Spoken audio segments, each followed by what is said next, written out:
Boa tarde, gente. Boa Olha, tarde. para quem está assistindo a gente, não sei se aí é tarde, noite, manhã, não tem ideia o horário que você está assistindo a gente.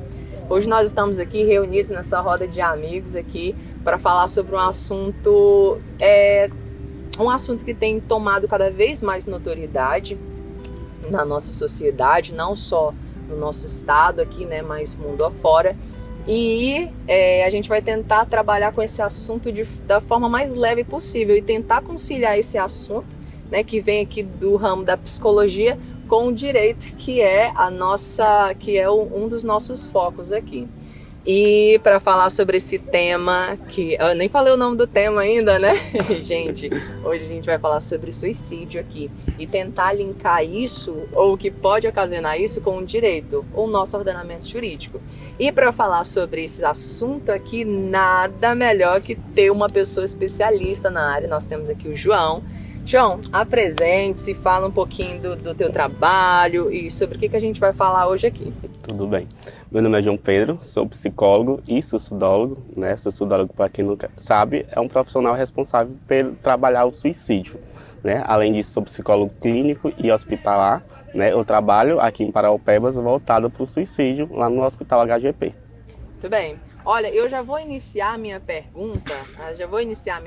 Não, vou fazer uma pergunta iniciando a nossa entrevista aqui, que vai ser essa pergunta bem que eu não decorei até agora, mas eu vou perguntar aqui agora. Ô João, falando nesse assunto que ainda é um tabu para a maioria das pessoas, falar sobre esse assunto, existe um perfil, um perfil, na verdade, de uma pessoa que a gente pode identificar que possa cometer um suicídio? Por exemplo, são mais homens, são mais mulheres? Qual que é a faixa etária? Como que a gente consegue identificar os sinais que uma pessoa pode dar? Ótimo. Vou pegar um gancho da tua palavra quando a gente fala que é um tabu ainda, né? O suicídio era para ser uma coisa leve, porque a gente está falando sobre prevenção. E às vezes a gente mede, né, o suicídio como morte. E não, é vida. Tem sim um perfil, né? Mas todos nós já pensamos em suicídio em alguma parte da nossa vida. Então, todo mundo aqui pode pensar em suicídio, né? Geralmente, quando a gente perde alguém ou o fim de um relacionamento, a gente usa uma simples palavra: ah, queria estar morto. É um pensamento suicídio, né? Ah, não queria mais estar aqui. É outra frase, né, de pensamento. Não há um planejamento. Então, todos nós, né, estamos sujeitos a pensar em suicídio. Mas pessoas que têm depressão ou têm um transtorno, principalmente transtorno bipolar, né, que ele auxilia entre a alegria, né, e a tristeza profunda. E nessa tristeza profunda, geralmente, ele vai para o mundo das drogas, não tem um recurso, ou a automutilação, aí sim vem os pensamentos de suicídio. Perfil, geralmente, hoje, aqui em Paraupebas, é mais adolescente, mulheres, homens também tem muita frequência, teve um crescimento, né? Mas a grande maioria é adolescente. E é uma coisa que tem acontecido bastante, né, no nosso país. Eu fiz, antes de gravar aqui, eu fiz meus estudos, tá? Eu fiz uma pesquisa e de 2010 até 2019, ou seja, uma década, né, tiveram mais de 110 mil pessoas que fizeram isso, que cometeram esse ato, e tem, né, aumentado. Em 2010 a média era 9 mil e um pouquinho por mês, desculpa, por ano, e hoje, em 2019, estava acima de 13 mil. Então, assim, é assustador. É isso mesmo. Para dar continuidade nesse tema aqui, eu gostaria de saber se tem alguém que gostaria de fazer alguma pergunta. Você levantou a mão primeiro, vamos lá. Seu nome? Meu nome é Emily. João, quais são as etapas que levam a pessoa a cometer o suicídio?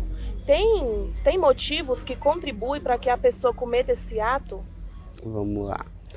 Geralmente, o que vai acontecer? A gente tem pensamentos automáticos, né? Os pensamentos automáticos são os pensamentos que eu não consigo controlar, né? Vamos usar o exemplo que eu usei de um fim de um relacionamento. Eu terminei com uma pessoa de um longo tempo, 5 anos, e aí eu entrei em depressão, né? Um caso clínico. E aí eu vi o pensamento: a pessoa não me quer mais. E aí eu entro e tenho um pensamento: minha vida não faz mais sentido. eu quero morrer. Esse é um pensamento, é a primeira etapa, né? E aí depois do pensamento, né, a pessoa pode se automutilar, né, devido ao sofrimento. Pessoas que tentam suicídio, ela está em alto sofrimento psíquico. Então ela quer tirar esse sofrimento psíquico e colocar no corpo. E quando a automutilação ela não faz mais efeito, aí que vem a ideação suicida. E aí após esse pensamento, eu vou planejar, é a parte do planejamento. Eu vou me jogar do 10º andar, eu vou me cortar, eu vou meter uma faca, eu vou pegar uma arma. Né? E aí vem a segunda etapa, que é o planejamento. O terceiro é o planejamento, né? E já com os materiais. Né? Ela já tem o pensamento, ela já tem a data e ela já tem o meio letal que ela vai utilizar. E aí a gente chama já, né, que ela já tem os 4 meses. Esses são o nosso risco. Né? Ela já está em alto risco. Que aí é o momento de fazer internação, se for preciso.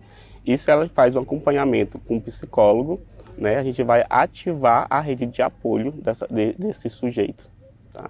E aí entra a última etapa, que é quando ele comete o suicídio. Né? E aí a gente passa a internação. Muito obrigada. Dando continuidade aqui, nós temos você que fez uma outra pergunta. Pode fazer agora já? Sim. Pode, claro. João, eu tenho uma pergunta que eu acho que passa na cabeça de todo mundo. Se necessariamente uma pessoa que chega a cometer suicídio, se ela tem necessariamente transtornos mentais até levar ela a esse acontecimento. Não, não é necessariamente. Vai ter paciente que vai apresentar um transtorno, como eu falei, bipolar é bem comum, mas todos nós estamos sujeitos, né, como eu já tinha falado antes. Por quê? Porque só basta estar em sofrimento. Toda pessoa que está em sofrimento grande, né, uma condição psíquica grande, ele vai cometer o suicídio se vir um pensamento e planejamento.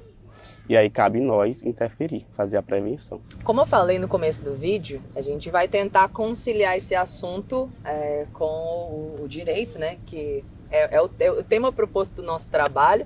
Nós somos acadêmicos, ainda não falei, mas nós somos acadêmicos de direito. Estamos no 5º período, muito bom, né? Já metade do curso. E falando ainda sobre o suicídio, a gente sabe que aqui no Brasil, ou não sei se algumas pessoas não sabem, né? Nós sabemos que aqui no Brasil não é crime suicidar-se, ou mesmo a tentativa do suicídio. Mas não é assim em todos os países, tá, gente? Pasmem, na Malásia é crime tentar suicídio. Por exemplo, se você tentar suicídio lá, não conseguir se matar, o governo vai lá e lhe ajuda. É crime, ou seja, é penalizado com a pena de morte. O que é uma coisa, sei lá, inimaginável no nosso Acaba país, fazendo um né? favor, né, para eles. Porque Pra pessoa que a queria, pessoa né? que está com pensamento suicida está com sofrimento. Então, nesse país, né, ele pode dizer assim, vou tentar me matar e não deu certo, e a pessoa lá O me Estado mata, vai lá e faz um favor, né? Seria um castigo para ela se ela continuasse vivendo. Voltando aqui para o nosso ordenamento jurídico, nós sabemos que não é crime, mas há uma penalidade para as pessoas que induzem, para as pessoas que auxiliam ou mesmo instigam. E é sobre isso que a gente vai falar agora. E eu gostaria que a doutora Andréia, olha chamando de doutora aqui, que a nossa colega Andréia falasse um pouco disso. Qual que é o conceito de induzir, de instigar e a diferença entre eles, se há alguma diferença? Então, Wellington, é justamente isso mesmo, né? São palavras distintas com conceitos distintos, né?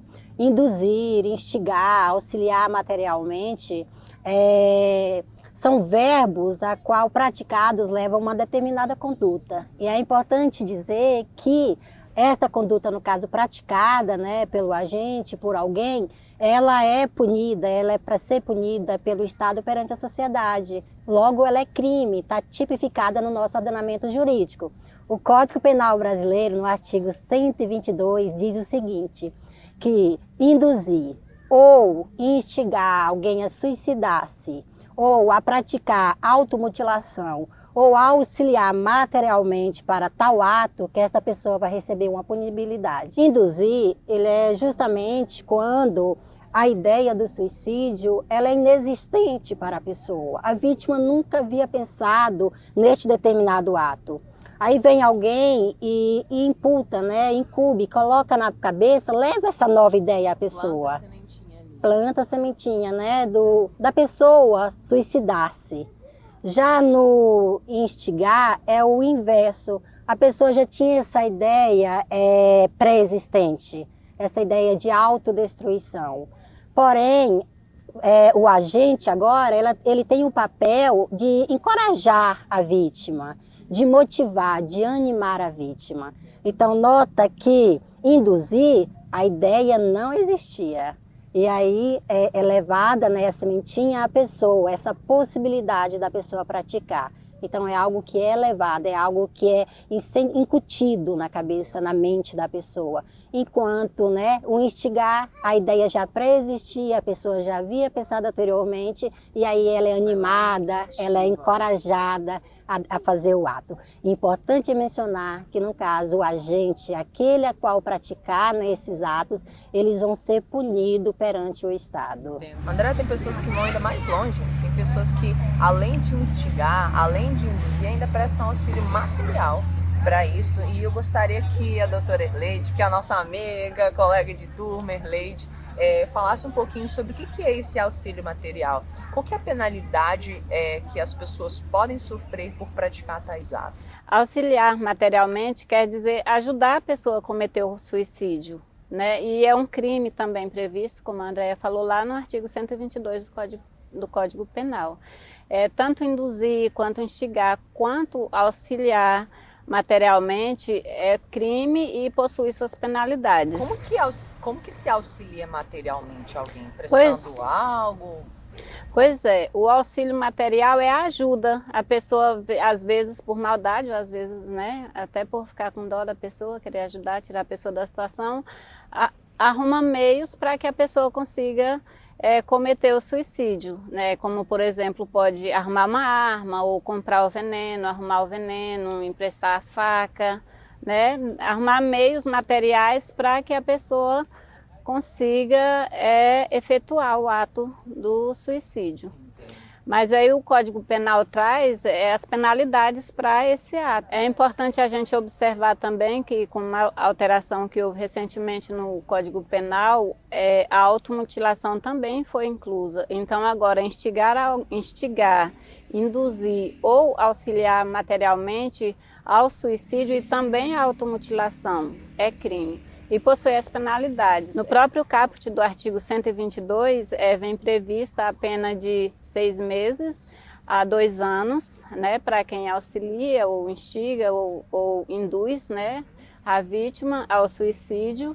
No parágrafo 1º também vem a pena de 1 ano, de 1 a 3 anos, quando dessa tentativa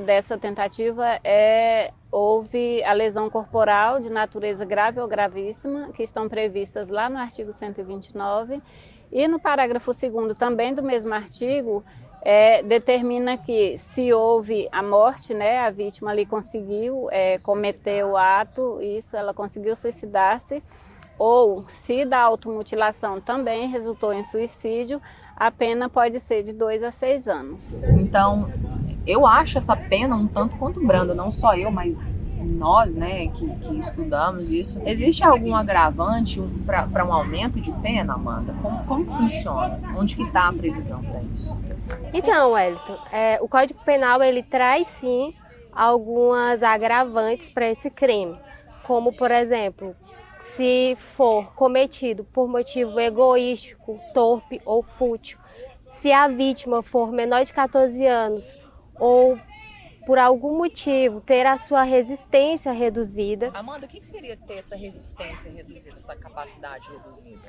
Em caso de pessoas que possuem enfermidades, deficientes também, tem a capacidade reduzida. Há ainda aumento de pena quando for realizada por meio de rede social ou se transmitida em tempo real, se o agente for líder ou coordenador de grupo ou rede virtual. Já nos casos em que da instigação, do auxílio ou do induzimento ocorrer lesão corporal de natureza gravíssima e a vítima for menor de 14 anos e tiver a sua capacidade de resistência reduzida, o agente responderá pelo crime de lesão corporal gravíssima, disposto no artigo 129. E ainda com base nessa hipótese que eu citei, se o suicídio for consumado, o agente responderá pelo crime de homicídio, artigo 121 do Código Penal. Olha, muito obrigado pelas suas palavras. E alguém mais gostaria de fazer alguma pergunta? Você? Sim, vamos lá. Oi, João, eu sou Kevla. E me restou uma dúvida aqui. Eu queria que, considerando tudo que já foi falado, considerando a sua experiência na área, você pudesse nos dizer se é possível a pessoa conseguir se livrar desse pensamento suicida. E se sim, o que você recomendaria? Esses pensamentos, até mesmo no planejamento ou até mesmo em crise, né, suicida, quando há já o meio letal. Principalmente a gente tem que descobrir quais são os pontos gatilhos, né, desse paciente, por que ele quer. Né? E aí a gente vai, dentro do processo terapêutico, criar maneiras de construir um novo plano de vida, motiva. O suicídio ele chega porque eu não vejo mais possibilidade.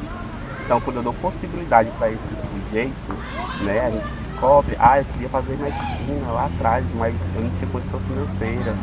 Né? E aí a gente pode ir para um vestibular federal, né, a gente dedicar mais um pouco.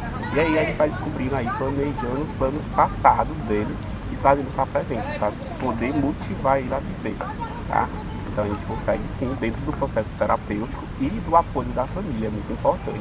A maioria das pessoas que tentam suicídio não tem um apoio, principalmente do público, né, LGBT, QI+, né, ele não tem esse apoio familiar às vezes, e é uma das causas que ele comete suicídio. Mais uma pergunta aqui para encerrar. Eu queria saber onde é que eu posso buscar ajuda, onde a Sociedade Parauapebas pode buscar ajuda, caso esse pensamento suicida venha parar nas nossas mentes. Sempre indico, primeiramente, o Centro de Valorização da Vida, né, que é 188, que é justamente a ligação, a gente liga, né, é uma central de call center, que é uma pessoa que não precisa se identificar e você consegue colocar para fora tudo que você está sentindo sem julgamento. Aqui em Parauapebas a gente tem na atenção básica, né, em todas as UBS, psicólogos, uma vez por semana. Então em todos os bairros a gente consegue ajuda psicológica. Além do clínico, que se for não for tão emergencial, né, quem vai cuidar é o médico clínico, né, quando é ansiedade, né, uma depressão leve, a gente consegue tratar com clínico e terapia.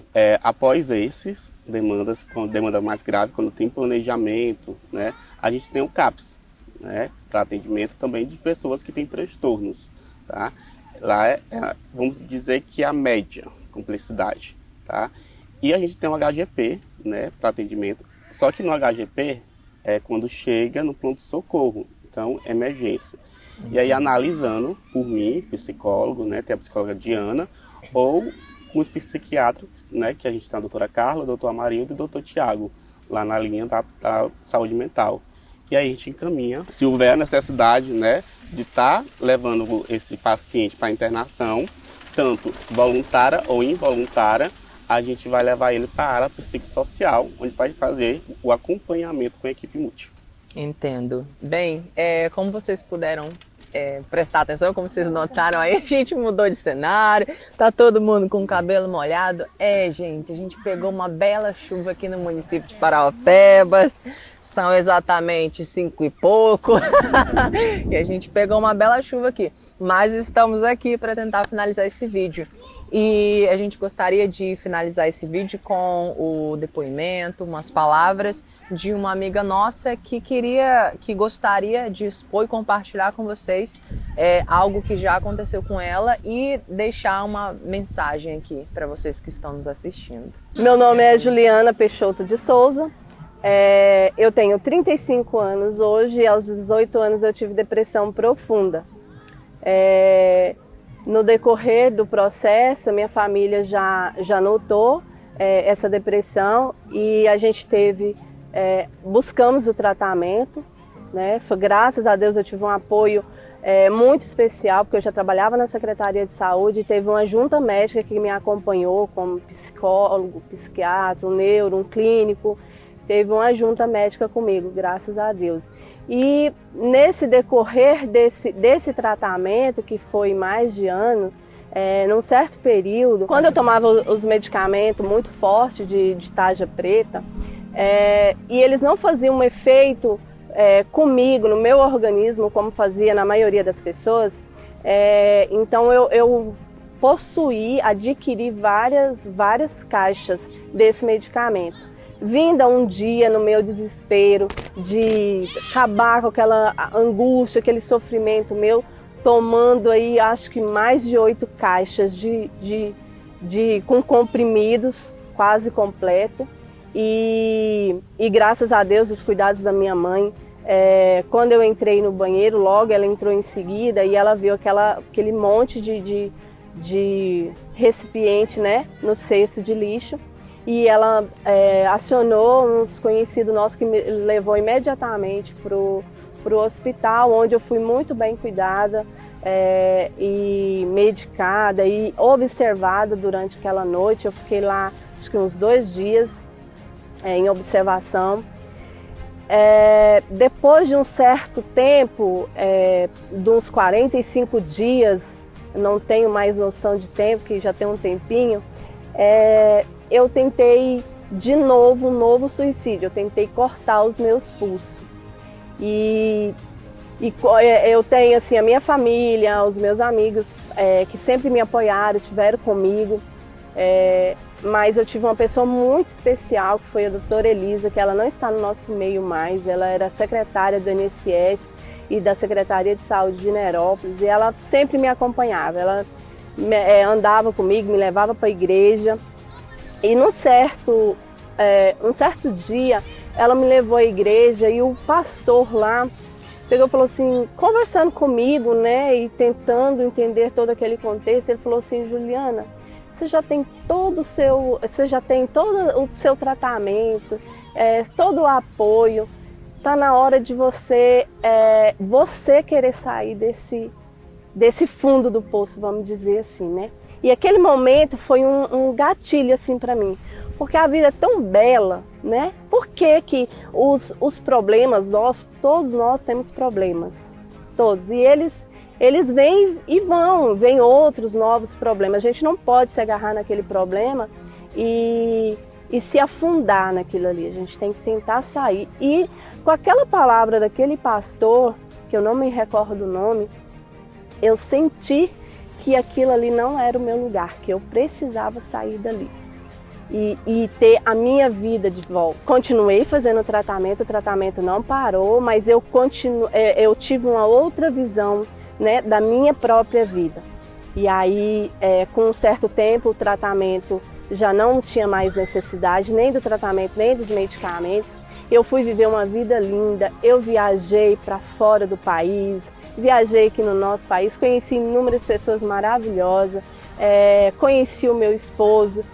Hoje eu tenho uma família linda, eu tenho 3 filhos maravilhosos, um esposo maravilhoso, que eu tenho amigos, né, maravilhosos e perfeitos comigo. Estou fazendo a minha 2ª faculdade e a vida não para. E se eu sair, você também pode.